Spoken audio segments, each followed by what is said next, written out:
네, 오늘 여러분들과 함께 나눌 말씀은요. 유다서 1장 1절에서 4절 그리고 조금 중간은 건너뛰고 17절에서 25절의 말씀을 여러분들과 함께 나누려고 합니다.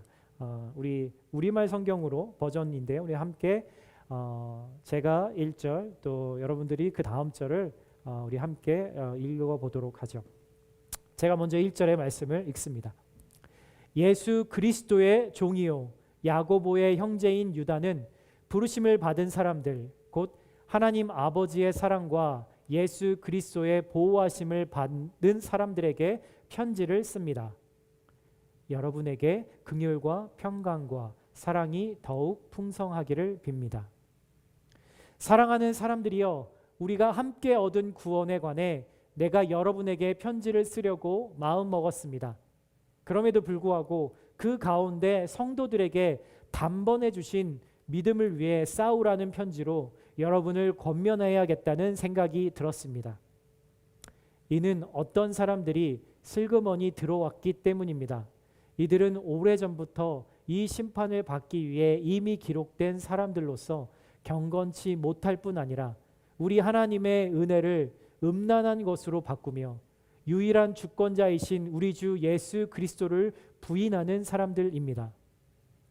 그러나 사랑하는 사람들이여, 여러분은 우리 주 예수 그리스도의 사도들이 전에 했던 말씀들을 기억하십시오. 사도들은 여러분에게 말하기를 마지막 때 자기들의 경건하지 못한 정욕을 따라 행하며 조롱하는 사람들이 있을 것이다 라고 했습니다. 이들은 분열을 일으키는 사람들이며 육신을 따라 사는 사람들이며 성령이 없는 사람들입니다.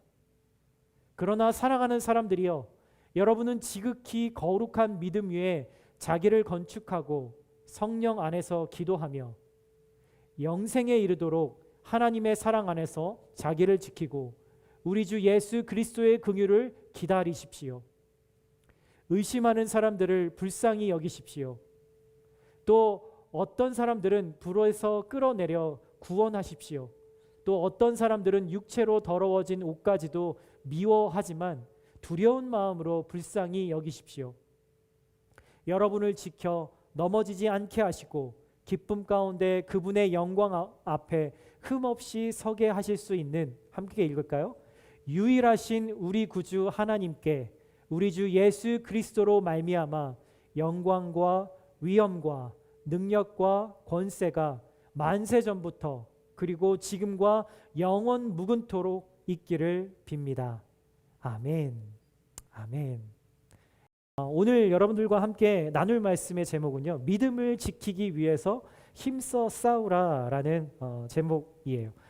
지난주에도 우리가 영적 전쟁에 대해서 하나님의 전신갑주에 대한 이야기를 나누면서 우리의 현실은 싸움이다라는 이야기를 그래서 말씀드렸는데, 이번 주도 제가 정한 건 아니지만 말씀의 이 순서대로 가면서 이렇게 믿음을 위해서 힘써 싸우라라는 내용으로 여러분들과 함께 주님의 음성을 듣기를 원합니다.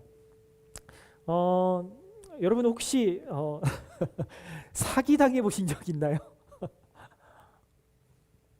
네, 아직 그런 거 당해 보신 적 없으셨을지도 모르겠지만 저는 제가 엄청난 사기를 당해 본 건 아니지만 미국 와서 한 서너 번 제가 사기를 당해 본 적이 있습니다. 그 중에 하나는 이런 내용이었어요. 막 교회에서 열심히 막 이렇게 사역 준비를 하고 있는데 아침부터 전기 회사에서 문자가 한 통 온 거예요. 요금이 미납이 되어서 오늘까지 그 전기 요금을 내지 않으면 오늘 사람을 보내서 디스커넥트 하겠다라고 이렇게 문자가 너무나 제가 사용하고 있는 그 전기 회사의 이름으로 그 메시지가 온 거죠. 제가 한두 번 그 예전에 미국에서 여러 가지 이유로 이제 전기가 한번 끊어진 적이 있었는데, 그 끊어지고 나서 다시 그 리커넥트를 하는 과정이 하루 이틀 시간도 걸리고 되게 여러 가지로 되게 복잡한 것들을 경험해봤기 때문에 갑자기 이 전기를 디스커넥트 한다고 하니까 제가 막 이렇게 갑자기 막 이렇게 당황이 되더라고요. 게다가 이 문자도 분명히 전기회사 번호로 왔고 보내준 전화번호도 제가 해보니까 그 전기회사 그 여성의 아름다운 목소리로 자동응답이 이렇게 돌아가고 있길래 전기회사라고 해주길래 제가 더 의심하지 않고 일단은 뭐 그 이유를 불문하고 빨리 페이를 해서 일단은 디스커넥트를 하면 안 되겠다라고 해서 돈을 페이를 한 거죠. 그날 너무너무 바빴거든요. 제가 막 이런 것까지 막 신경 쓸 정신이 없이 막 바빴는데 빨리 이걸 해결해야지라고 하는 마음으로 결제를 한 거예요. 그런데 몇 시간이 지나서 제가 알게 됐어요. 이게 바로 요즘 말하는 피싱이라고 하는 신종 사기 수법 라는 것을 알게 됐죠. 이거를 제가 당해보기 전에는 이런 일들은 정말 인터넷이나 디지털 지식이 없으신 연로하신 어르신들이나 당하는 일이라고 저는 생각했거든요. 그래서 나에게는 그런 일이 없을 것이다 생각했는데, 그렇게 믿었는데 당해보고 나니까 와, 진짜 이건 남녀노소를 불문하고 모든 사람들이 다 당할 수 있겠구나 싶더라고요. 정말 의심을 가지고 하나하나 꼼꼼히 확인을 해도 이 피싱을 하는 이 사기꾼들이 얼마나 교묘하고 정교하게 그 장치를 해놓는지 웬만해서는 속지 않고는 배길 수 없는. 그래서 가장 중요한 건 사람들의 심리 상태를 파고들어서 이렇게 정말 사기를 친다라는 거죠. 그리고 나서 알았습니다. 이런 일들은 한국에서만 일어난 일이 아니라 미국에서도 일어날 수 있는 일이구나. 여러분, 그런데요, 제가 이런 일들을 미국 가서 여러 번 당해봤지만, 그런데요, 이런 일이 꼭 우리가 세상에서 살면서 세상에서만 일어나는 일은 아니더라고요. 교회 안에서도 이런 일들이 일어날 수 있다라는 거죠. 여러분, 우리 매일 세상 속에서 살아가는 크리스천에게도, 그리고 이 교회 안에서도 일어날 수 있는 일이다라는 거예요. 그게 무슨 의미일까요? 여러분, 우리가 사는 세상은요, 조용한가요? 조용한 곳에 있으면 조용한 게 아니라 조용한 곳에 있어도 시끄러울 수 있습니다. 우리가 다 가지고 있는 셀폰을 켜면 수많은 트렌디한 영상들, 업데이트된 이미지들, 그리고 나의 정치적인 성향을 만족시켜줄 수많은 뉴스들이 매일매일 수백 개, 수천 개씩 새롭게 올라오죠. 이런 상황은 크리스천이라고 그냥 비켜가지 않습니다. 아침에 눈을 뜨면 제일 먼저 여러분들의 손이 어디로 가죠? 셀폰으로 손이 가서 손을 뻗어서 새로 올라온 영상들, 친구들이 올린 사진들, 그런 거 하나하나 다 하트를 눌러주다 보면은 우리가 이 세상과 오늘 하루 이 아침부터 친해지는 시간들이죠.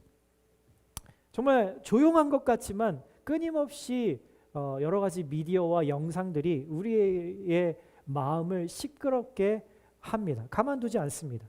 그래서 조용한 시간, 정말 하나님과의 만남의 시간, 말씀을 묵상하고 기도하는 시간들을 가지지 않으면 정말 홍수같이 밀려드는 이 시끄러운 소리들에 파묻혀서 정말 오늘 내가 무엇을 해야 하는지, 어떤 방향으로 가야 할지, 선한 것과 악한 것이 과연 무엇인지 분별하지도 못하고 정말 술인데 물인 줄 알고 나도 모르게 술을 마시고 있는 것 같은 그런 취하는 상황, 분별하지 못하는 상황들이 우리의 삶 가운데서 일어나고 있는다라는 거죠. 여러분, 그래서 지난 주일에 눈에 보이지 않는 영적 전쟁에 대해서 여러분들에게 우리가 함께 말씀을 나눈 거예요. 근데 오늘 이 말씀에서도 이 세상의 속임수들을 분별하고 그것들에 물들지 않고 지키기 위해서, 여러분들의 믿음을 지키기 위해서 싸우라라고 오늘 우리가 읽었던 말씀의 내용이 바로 그러한 내용인 거죠. 여러분, 오늘 우리가 읽었던 성경은요, 유다서라고 하는 성경이에요. 처음 들어보는 성경인데요, 목사님이라고 하시는 분도 분명히 있을 거예요. 이게 참 되게 짧아서 신약 성경의 마지막 책이 뭐죠? 계시록이죠. 요한계시록인데 요한계시록 바로 앞에 위치해 있습니다. 너무 짧아서 성경을 막 이렇게 뒤지다 보면은 그냥 훅 하고 지나가 버립니다. 왜냐하면 한 챕터, 한 장밖에 되지 않는 성경이기 때문에 그렇죠. 주의 깊게 보지 않으면 어디에 붙어 있는지, 이게 성경인지 아니면 예수님을 배반하고 예수님을 팔았던 그 유다가 쓴 성경인지 헷갈리기 쉬운 거죠. 여러분 근데 잘 아셔야 돼요. 이 유다서는요, 예수님의 네 명의 친형제가 있습니다. 아버지가 요셉이고 어머니가 마리아죠. 예, 야고보, 요셉, 시몬, 유다라고 이렇게 네 명의 형제들이 있는데 그 중에서 막내였던 유다라는 사람이 쓴 성경이에요. 가룟 유다하고는 이름만 비슷하지 전혀 다른 사람이죠. 여러분도 아시다시피 예수님의 형제들은 이 땅에 예수님이 사시는 동안에 그가 하나님의 아들이라는 것을 믿지 않았어요. 여러분 한번 생각해 보세요. 만약에 내가 같이 아침에 눈을 뜨고 같이 밥 먹고 같이 일하고 함께 자란 형제 중에 한 사람이 하나님의 아들이고 메시아라고 한다면 여러분 그게 믿어지겠어요? 여러분 가족들 사이에는 신비라는 게 없습니다. 예, 여러분 어때요? 같이 있으면 서로 방구도 끼고 트림도 하고 다른 사람들 앞에서는 안 해도 가족들 앞에서는 사실 그런 거 이렇게 가리지 않잖아요. 좋은 거든 나쁜 거든 속속들이 다 알고 있는 게 가족이잖아요. 예수님이 나이가 30이 되셔서 이제 십자가를 향해서 이제 사역을 시작했을 때 형제들의 이 네 명의 형제들의 귀에 예수님이 행하실 수많은 기적들의 이야기가 들었는데 여러분 그때 그들의 마음이 어땠을까요? 그 이야기를 들었을 때 여러분 믿을 수 있었을까요? 믿을 수 없었을 것 같지 않아요? 정말 우리가 그 형제 중에 한 사람이었다 해도 못 믿죠. 에이, 예수는 우리 형인데 우리랑 같이 먹고 자란 똑같은 사람인데 그럴 리가 없지, 이렇게 생각했을 거예요. 그런데 가서 확인해 보니까 진짜 사람들의 말이 맞는 거죠. 그래서 형제들이 이 예수님을 찾아가서 이 복음서에 보면 이렇게 얘기하는 장면이 있습니다. 예수님에게 이 형제들이 그렇게 얘기하는 거예요. 이제 갈릴리 이 시골 바닥에서 이러고 있을 게 아니라 더 큰 도시 예루살렘으로 가서 이 모든 사람들에게 예수님 형의 이름을 알리세요. 그래야지 유명해질 거 아니에요. 라고 그렇게 이야기를 하죠.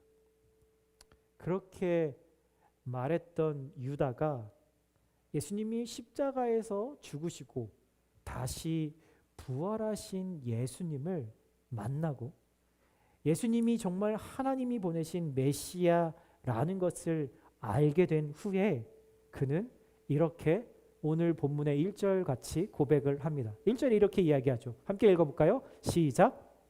예수 그리스도의 종이요 야고보의 형제인 유다는 부르심을 받은 사람들 곧 하나님 아버지의 사랑과 예수 그리스도의 보호하심을 받은 사람들에게 편지를 씁니다. 네, 첫 구절이 예수 그리스도의 종이라고 자기 스스로를 고백하죠. 예수님을 자기 형이라고 이야기하지 않아요. 자신이 예수님의 동생이라고 얘기하지 않아요. 제일 먼저 자기 스스로를 예수 그리스도의 종이라고 고백하는 거예요. 이런 고백은요, 여러분 진짜 예수님이 메시아라는 확신이 없으면 할 수 없는 거죠. 이것이 예수님이 어렸을 때부터 보고 자란 한 인간이 진정으로 고백하고 있는 사실인 거예요. 내가 육신으로는 예수님의 동생이지만 예수님은 분명 하나님의 아들입니다. 그래서 나는 예수님의 종입니다. 라고 고백하는 거죠. 여러분 종은요 자유가 없어요. 종에게 내 거라는 것은 없거든요. 자신의 목숨도 자신의 것이 아니라 주인의 거잖아요. 예수님 때문에 유다는 예수님을 따르는 종들에게 주신 가장 귀한 보물이 바로 교회라는 것을 알게 돼요. 그래서 자신이 교회가 되고요. 나중에 목숨을 걸고 섬기는 교회의 리더로 세워지게 되죠. 여러분 교회는 하나님께서 직접 부르시고 하나님이 직접 사랑하시고 하나님이 직접 지키시는 공동체라는 것을 바로 유다가 알았기 때문이었어요. 그래서 여러분 이 교회는요 늘 조용할까요? 여러분 늘 평안할까요? 아니에요. 이 세상의 어둠이 눈에 보이지 않는 사탄이 교회를 가만두려고 하지 않죠. 그래서 유다는 교회를 위해서 성도들을 위해서 바로 그 다음 구절에 그의 기도를 고백합니다. 이렇게 얘기하죠. 여러분에게 긍휼과 평강과 사랑이 더욱 풍성하기를 빕니다. 여러분 이 기도가 어떻게 느껴지세요? 엄청 막 현실적으로 막 다가오나요? 아주 막 강렬한 기도로 여러분들의 마음에 막 이렇게 새겨지나요? 여기 나오는 단어들 있잖아요. 긍휼, 평강, 사랑. 좀 뜬구름 잡는 것 같은 기도 같지는 않으세요? 아마 우리가 유다의 입장에서 기도를 한다면 좀 더 구체적이고 현실적으로 이렇게 기도하지 않았을까요? 제가 여러분들을 위해서 기도합니다. 여러분에게 많은 헌금과 많은 사역과 그리고 교인들이 넘쳐나기를 기도합니다. 우리의 마음의 실상의 기도는 어찌 보면 이런 기도가 더 가까울지 모르겠어요. 그런데 유다는요, 긍휼과 평강과 사랑이 교회 안에 그리고 여러분들 안에 풍성하기를 기도하죠. 유다가 기도했던 것처럼 다른 이들이 긍휼히 여기는 것과 사랑이 넘쳐서 그것 때문에 사람이 변하는 것, 이 세 가지는 다 연결되는 거거든요. 긍휼과 평강을 통해서 사랑으로 궁극적으로 한 영혼이 변화받는 것, 그게 바로 진짜 교회의 무기라고 이야기를 하는 거예요. 그럼 이렇게 교회를 사랑하는 유다가 교회들에게 원래 쓰려고 했던 내용은 예수님이 주신 구원에 대해서 조금 더 자세하게 써서 사람들에게 알려줄 생각이었어요. 그런데 이것을 급히 다급하게 뒤로 하고 다른 내용의 편지를 쓴 거예요. 이렇게 얘기합니다. 사랑하는 사람들이 우리와 함께 얻은 구원에 관해 내가 여러분에게 편지를 쓰려고 원래는 마음 먹었습니다. 그런데 그럼에도 불구하고 그 가운데 성도들에게 단번에 주신 뭐요? 믿음을 위해서 싸우라는 편지로 여러분에게 권면해야겠다는 생각이 들었습니다. 원래 쓰려고 했던 내용이 있었지만 지금 다급하게 이게 더 필요하기 때문에 이 이야기를 하고 있다라는 이야기죠. 그럼 믿음을 지키기 위해서 힘써 싸우라라고 지금 이야기를 하고 있는 거예요. 왜 다급하게 이런 편지를 뭐 지금 같았으면은 톡을 보내든 문자를 보내든 뭐 그렇게 했겠죠. 이런 것들을 왜 다급하게 바꿔서 썼을까요? 여러분 이 편지는요, 믿지 않는 사람들에게 쓴 것이 아니라는 것을 알아야 돼요. 교회의 성도들에게 썼다라는 거죠. 이유는 지금 이 당시에 믿음에 물이 타서 믿음이 막 흐려지는 거예요. 본질이 흐려지는 일들이 교회 가운데 그리스도인들 가운데 일어나고 있었기 때문에 유다가 지금 급하게 지금 이 이야기를 하고 있는 거죠. 처음에 제가 사기를 당했다라고 말했던 이 피싱이라고 하는 이 수법으로 그렇게 당했던 것처럼 교회 안에서도 이런 일들이 일어나고 있다. 그렇기 때문에 지금 이 편지를 쓰고 있다라는 거예요. 눈을 뜨고 있는데도 코를 베어가는 상황이 발생하고 있다라는 거죠. 여러분 이런 상황은 그때나 지금이나 마찬가지로 일어납니다. 지금의 교회나 그때의 교회나. 요즘 우리 같은 크리스천들의 상황은 여러분 어떨 것 같으세요? 최근에 어떤 한 2023년 작년에 조사된 크리스천들에 대한 분석이 있는데 그것에 따르면 자신이 스스로 복음을 믿는 사람이라고 크리스천이라고 고백하는 사람들 중에서 30%는 예수님이 인간으로 오셨다라는 것을 부정한다라고 이야기한답니다. 본인이 크리스천이라고 생각하는데 예수님을 믿는다고 하면서 예수님이 인간으로 오신 것을 부인하는 사람이 30%나 된다는 거죠. 자신을 크리스천이라고 또 생각하는 사람들 중에서 42%는요.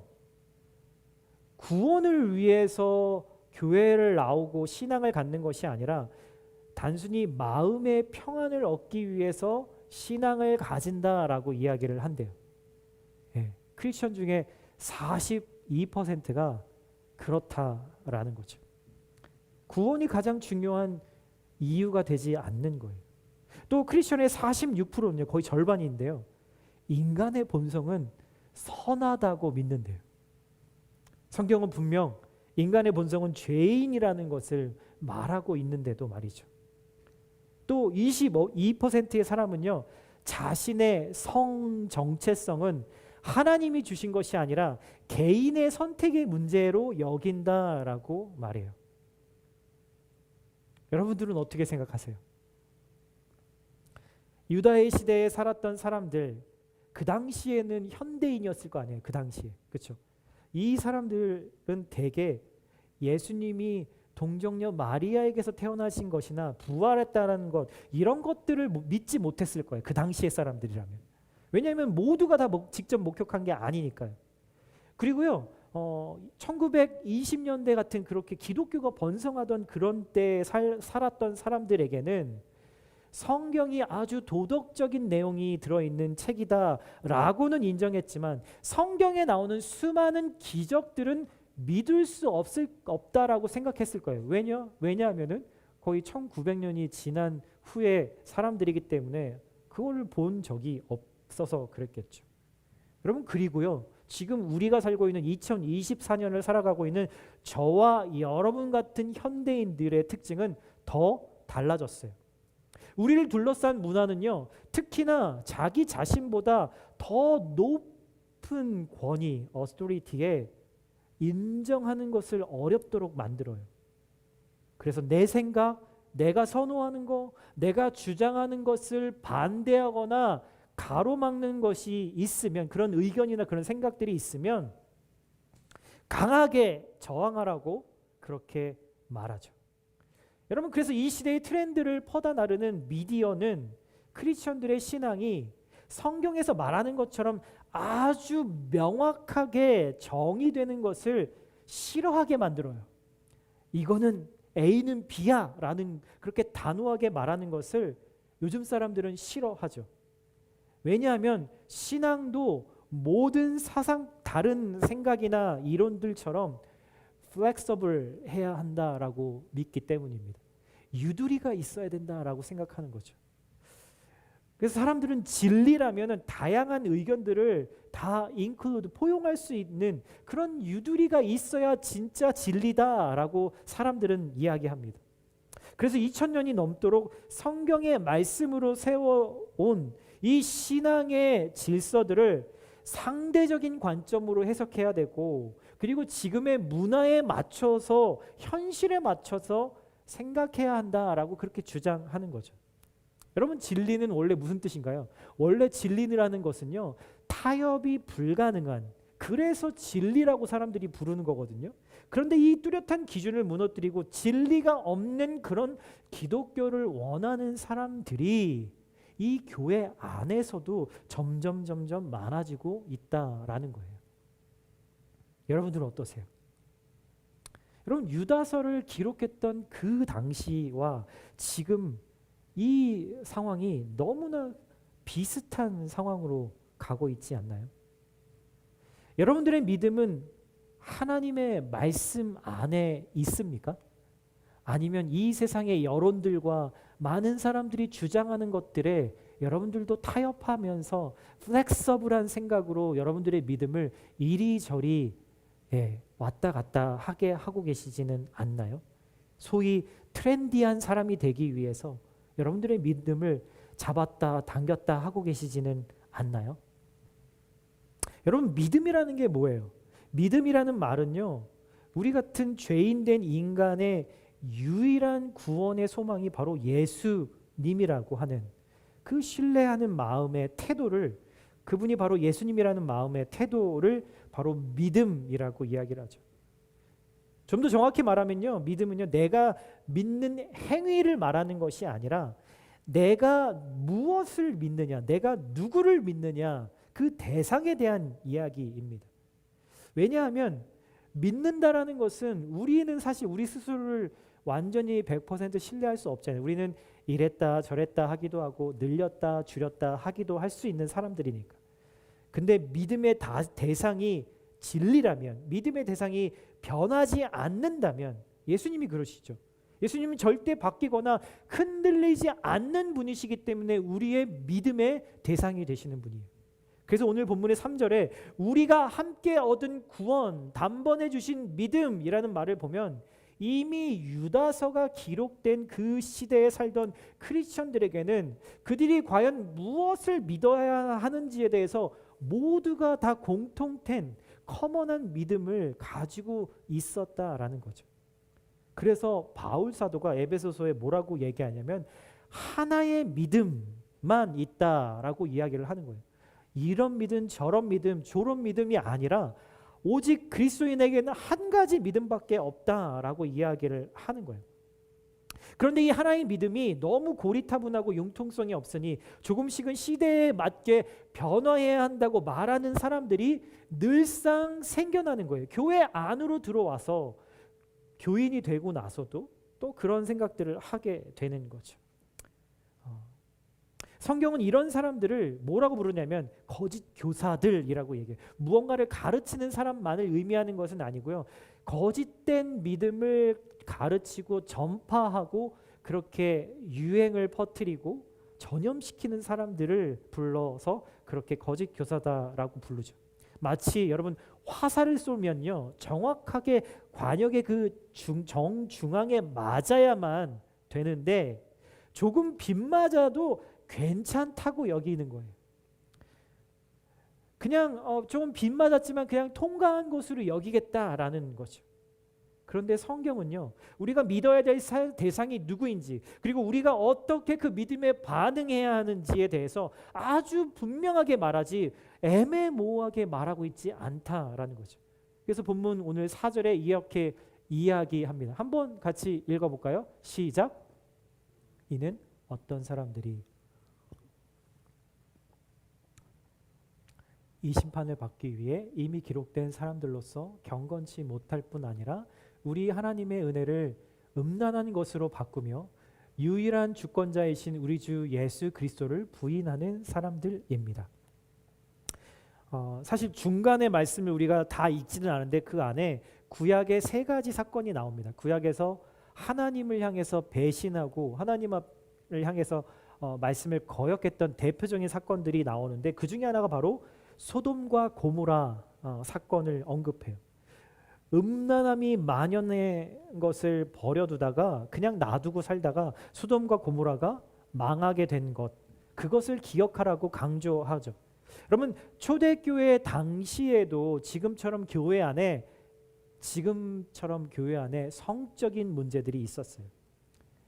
어떤 문제였냐면 일단 내 영혼이 구원받았으니 그 다음은 이제 괜찮다는 거예요. 내 몸이 죄를 짓고 성적인 죄악을 지어도 괜찮다라고 주장하는 사람들이 생긴 거죠. 내 자율의지로 죄를 선택하는 사람들이 변명하는 전통적인 방법이에요. 많은 교회들이 문화라는 이유로 우리가 믿는 그 믿음에 칼을 댑니다. 그래서 이것도 잘라내고 저것도 잘라내고 수정하죠. 그래서 지금 같은 문화에서는 여러분 어떤가요? 예. 동성애가 죄가 아니다라고 말하는 교회들이 점점 늘어납니다. 성이라고 하는 것은 섹슈얼리티라는 것, 자기의 섹스는 자신의 선택에 의해서 결정되는 것이다라고 이야기합니다. 그것은 타고나는 것이다라고 이야기를 하는 것이죠. 결혼이 아니어도 얼마든지 내 기쁨을 위해서 다른 이성과 섹스를 해도 상관없다라고 말하는 사람들이 우리 주변에 그리고 우리가 보는 영상들에 너무나 자연스럽게 노출됩니다. 오히려 그렇게 말하지 않거나 그렇게 믿지 않으면 시대에 뒤처진 사람으로 취급받습니다. 여러분, 제가 이렇게 얘기했다고 저를 오해하지는 마세요. 예를 들어 동성애라는 것만이 혹은 혼전 성관계라는 것만이 죄라고 말하는 건 아니에요. 예를 들어서 성경은요, 이런 이야기도 이런 것도 죄지만 동시에 부모님을 가족을 돌보지 않는 일도 죄다라고 이야기를 하고 있어요. 성경은 어느 것 한 가지에만 특별하게 중한 죄라고 말하지 않을 뿐더러 죄는 모든 것이 하나님에게로부터 멀어지게 만드는 일이라고, 그래서 피하라고 말하고 있다라는 거죠. 오늘 이 유다가 쓴 이야기에서 교회 안에 일어났던 많은 음란한 일들, 여러분 이 음란은요 어디서나 어찌됐든 죄의 시작일 뿐입니다. 이 음란함의 죄가 깊어지면 그 다음은 어떻게 되면요, 모든 다른 권위들을 부정합니다. 권위에 도전해요. 왜냐하면 자기의 죄를 합리화시켜야 하기 때문에 그걸 죄라고 말하는 사람들의 입을 닫으려고 하는 것이기 때문이죠. 그래서 결국 하나님을 비방하고, 그렇게 말하는 사람들을 비방하고 성경을 비방합니다. 뭐라고 얘기하냐고요? 성경은, 크리스천들은 유두리가 없다고, 진리가 그 정도도 포용을 못하냐고, 시대를 전혀 반영하지 않고 있다라고 이렇게 얘기를 하죠. 이렇게 음란한 자들은 자신의 음란을 합리화하고 거짓말하는 자들을 거짓이 옳은 거라고 그렇게 변명합니다. 스스로에게 주어진 이성과 그 자유의지를 다 동원해서 자기 스스로가 그리고 다른 사람들도 타락하게 만드는 거예요. 그래서 이 위험성은 자기 자신에게서 끝나지 않기 때문에 큰 거예요. 부패와 타락은 주변을 빠른 속도로 감염시킵니다. 자신이 불안하니까 다른 사람들에게 자신의 생각을 주입시키는데 적극적이게 되죠. 그렇게 점점 자기랑 같은 생각을 하는 사람들이 많아지고 다수가 되고 내 편이 많아지면 이제 안심할 수 있다라고 착각을 하게 되는 거예요. 여러분, 과반수가 50% 넘는 사람들이 부패했다고 그것이 그것이 정의가 될 수는 없잖아요. 그것이 진리가 될 수는 없잖아요. 내 주변 사람들이 다 음란하고 음란함이 정상, 그렇다고 해서 정상은 아닌 거죠. 아무리 이런 것들을 합리화하고 법으로 만들어도 죄는 죄인 겁니다. 그래서 유다는 좀 더 구체적으로 이런 사람들이 교회에서 어떻게 하는지 그들을 꿰뚫고 말하면서 분별해 주죠. 19절에 이렇게 얘기합니다. 이들은 어떤 사람이냐고요? 세 가지를 얘기하죠.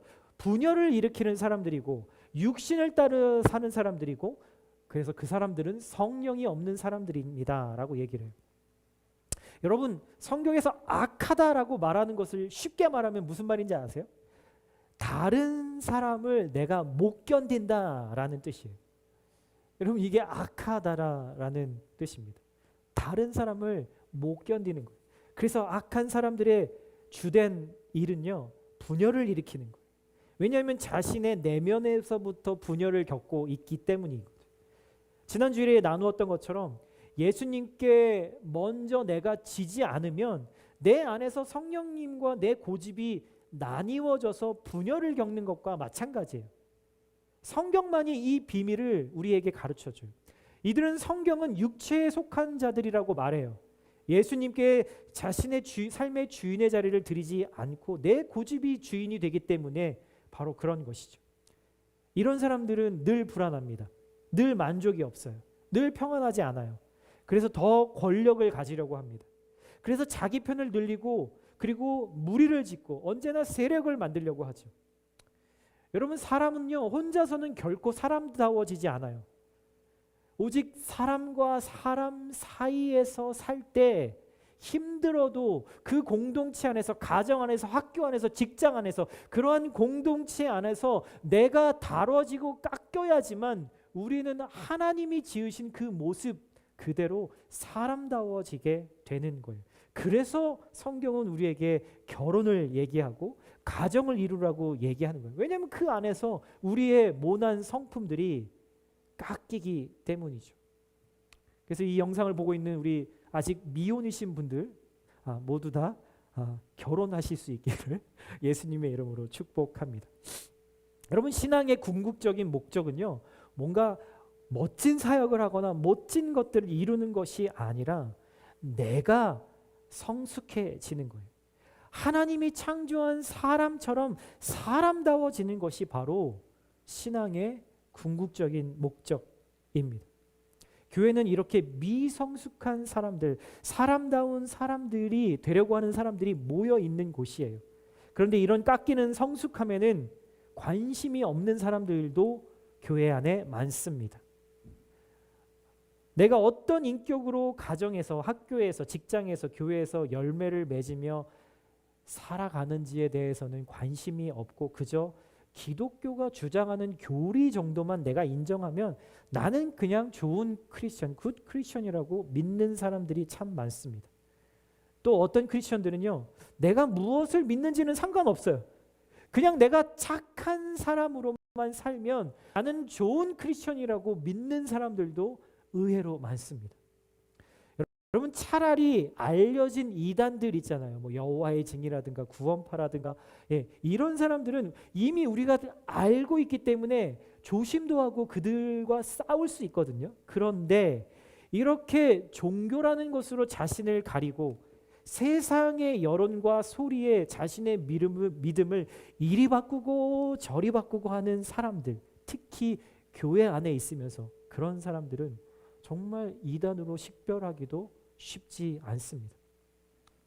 그래서 잠잠히 오늘 이 말씀을 묵상해 보면은 이단은 교회 바깥에 있는 것이 아니라 내 안에도 있을 수 있다라는 것을 여러분 분명히 아셔야 해요.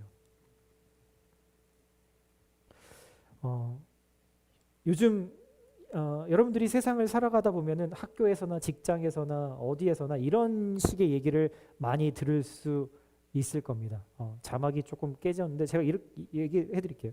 힙한 사람이라면, 요즘 말로 제가 좀 바꿨습니다. 힙한 사람이라면 기독교의 이것을 믿을 수 없기 때문에 기독교는 거기에 맞게 변하거나 아니면 사라져야 해. 누가 말하지 않아도 사실 이런 류의 생각들이 우리에게 계속 날라오죠. 여러분, 사람들은 기독교와 크리스천을 많은 사람들이 꼰대같이 여깁니다. 요즘은 그래요. 여러분, 그런데요, 역사적으로 시대의 문화에 맞게 이 믿음들을, 이들의 요구를 받아들여서 믿음을 수정했던 교회들은 역사적으로 다 죽었습니다. 살아남아 있는 교회들이 별로 없어요. 그런데 오히려 목숨을 내놓을 각오로 믿음을 지키기 위해서 싸웠던 교회들은 지금까지 살아남아 있습니다. 그럼 마지막으로, 그러면 어떻게 해야 예수님이 우리에게 주신 이 믿음을 우리가 지킬 수 있을까요? 20절, 21절에 이렇게 얘기합니다. 함께 같이 읽어볼까요? 시작. 그러나 사랑하는 사람들이여, 여러분은 지극히 거룩한 믿음 위에 자기를 건축하고 성령 안에서 기도하며 영생에 이르도록 하나님의 사랑 안에서 자기를 지키고 우리 주 예수 그리스도의 긍휼을 기다리십시오. 쉽게 얘기하면 이래요. 성경이 말하고 예수님이 말씀하신 그 말씀의 믿음 위에 자신을 세우라는 거예요. 성령으로 그리고 기도하라는 거죠.